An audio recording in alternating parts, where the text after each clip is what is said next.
First responders are still working to pull bodies from the river tonight. They're battling very tough conditions on top of the icy waters. This recovery operation now going on 20 hours. Stefan? Alexi Suter with us. The recovery mission at the same time trying to recover pieces of debris to figure out what happened here. Let's talk about the runways at Reagan National Airport, some of the busiest in the nation. Flight 3542 was the regional jet. They were heading north along the Potomac River. They were making a circling approach to land on runway 33, which is the northwest runway there at Reagan National. The Army Black Hawk helicopter was flying southbound along the Potomac River, hugging the shoreline here on D.C. On a special corridor for government shoppers. It's known as Route 4.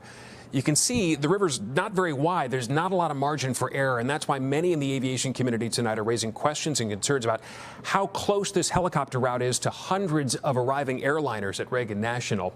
We do know from liveatc.net that the tower warned the helicopter, Pat 25, that they had landing traffic in front of them. The chopper pilot responded, they had the traffic in sight, and they would maintain visual separation. For reasons that aren't exactly clear right now, they did not stay separated. I spoke with Charlie Hilbrand, who's a commercial pilot and flight instructor who used to fly the CRJ into DCA. Even with air traffic control and collision avoidance systems in the cockpit, he says it is critical for pilots to see and avoid other aircraft.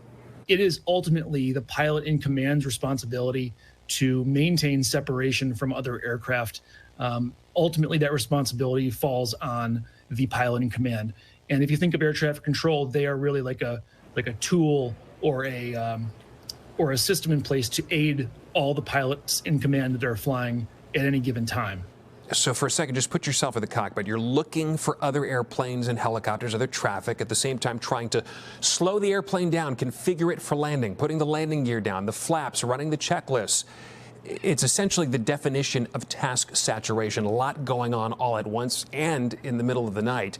We know the NTSB will be taking a closer look at the pilots in the cockpits, also the air traffic controllers in the tower, and then the airspace around DCA and that helicopter route so close to approaching airplanes into the airport.